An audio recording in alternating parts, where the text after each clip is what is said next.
Bom, então nosso primeiro episódio nós vamos tratar sobre o objeto das leis.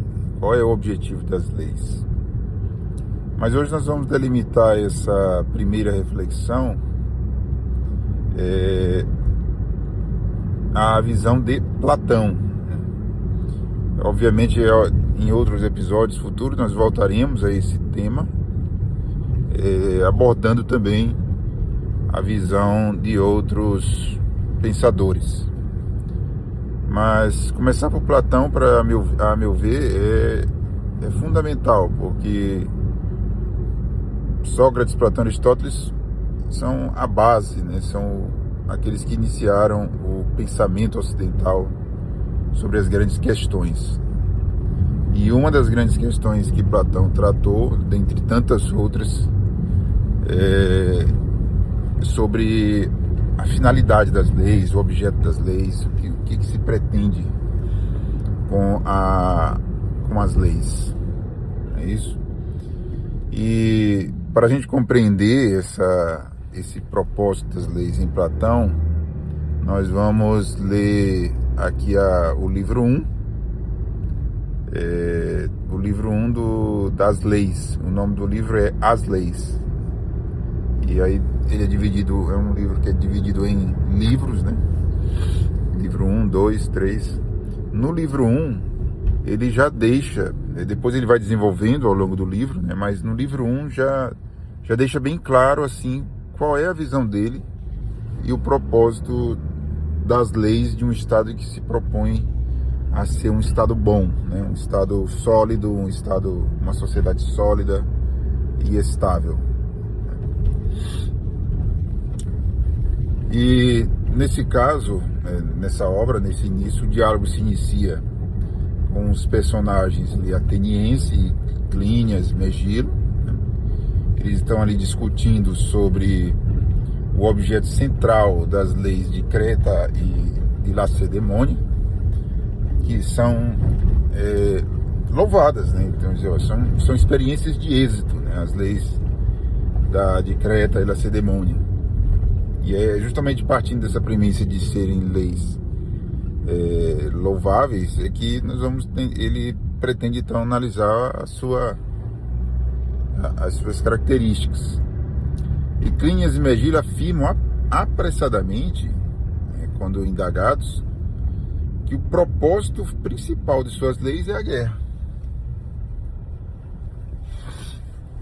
Porque, segundo eles, todo Estado vive, de certo modo, em permanente estado de guerra, então, uma guerra potencial. Então, as leis de um país são elaboradas tendo em vista essas situações de conflito. Então, as leis são feitas para preparar o Estado sempre para a guerra. E assim, então, toda a legislação, de certo modo, ainda que indiretamente, espelharia essa situação de guerra contínua em que a sociedade se encontra. Só que o ateniense, contudo, ele chama a atenção para uma realidade mais profunda. Embora essa guerra externa seja uma guerra real, né? É uma guerra real, é importante. Ele observa que existe uma guerra ainda pior, uma guerra maior, uma guerra mais devastadora, que é a guerra civil, a guerra interna, a revolução. E se o Estado, por exemplo, está sempre em guerra, por ser composto de seres humanos, né? Então, assim, se eu for raciocinar como Megilo e Clínias estão dizendo, e o Estado está todo tempo em guerra potencial, e se o Estado é composto de seres humanos, então, na verdade, uma vila está todo tempo em guerra potencial contra outra vila, uma família contra outra família, e no fim das contas, uma pessoa contra outra pessoa. Há um estado de guerra potencial generalizado, e isso atinge também o âmbito interno.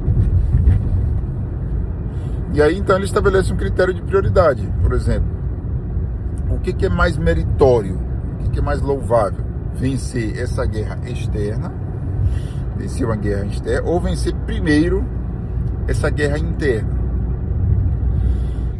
E aí Clínias e Megilo são levados à conclusão de que, de fato, é melhor vencer a guerra interna, porque ela é fundamental e necessária para a própria permanência do Estado. Vencer uma guerra externa somente exige uma virtude, somente exige basicamente a virtude da coragem, né? Da bravura, isso. Coisas que até mercenários podem ter, tanto que é comum, né? Numa guerra, você às vezes contratar grupos mercenários para ir lutar na guerra, e às vezes vão com muita bravura e com muita força, e às vezes apresentam campanhas exitosas, ou seja, mesmo que não tenha outras virtudes, né? Agora, para vencer a guerra interna, e aqui que é o interessante, né? Os guerreiros devem nutrir todas as virtudes da justiça. Todas as virtudes, no caso, a justiça, a prudência, a sabedoria e a coragem. E na guerra externa, você desenvolvendo bem a coragem está suficiente. Mas na guerra interna é necessário que os guerreiros da guerra interna desenvolvam de forma muito mais sólida a justiça, prudência, temperança e, no caso aqui, a sabedoria que ele colocou, né? Justiça, prudência, sabedoria, coragem. Essas são as 4 virtudes que Platão coloca como fundamentais para se vencer uma guerra interna. E aí ele destaca que não se sustenta um Estado fomentando apenas a coragem e a guerra, já que a guerra externa exige apenas essa coragem. O ateniense questiona: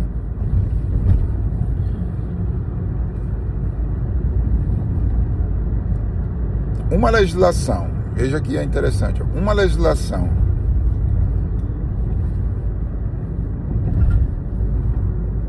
que visa unicamente fomentar a coragem, desprezando a sabedoria, a prudência e a justiça, estaria buscando apenas o valor mais baixo entre as virtudes? E eles respondem que sim. O que ele está querendo dizer, né? Se você tem as virtudes sabedoria, justiça, prudência e coragem, a coragem é a 4ª dessas virtudes, vamos dizer assim. E assim que Platão coloca, né? A coragem não está no primeiro, na ordem de relevância, na ordem de importância. Ela é importante, mas ela é a 4ª na ordem. E aí você tem uma legislação que está priorizando a 4ª virtude na ordem de importância. A coragem é importante. Teria sentido, então, um bom legislador limitar-se a esse objetivo? Limitar-se tão somente a desenvolver a coragem nas pessoas? É obviamente que não, né? Se você tiver uma sociedade onde você está estimulando apenas a bravura e a coragem, na verdade você está estimulando. Se isso não vier acompanhado do estímulo da justiça, da prudência, da sabedoria, o estímulo da coragem nada mais vai ser do que um estímulo para a guerra. Ou seja, vai estimular as vilas guerrearem contra as outras vilas, famílias guerrearem contra as vilas. Porque você está estimulando apenas a bravura, apenas a coragem, desgarrada de outras virtudes fundamentais. Então, os interlocutores então são levados à conclusão de que uma legislação verdadeiramente boa não pode ser apenas um aspecto da virtude. O ateniense conclui que a lei deve fomentar a virtude como um todo: sabedoria, prudência, justiça e coragem, de modo integral e abrangente.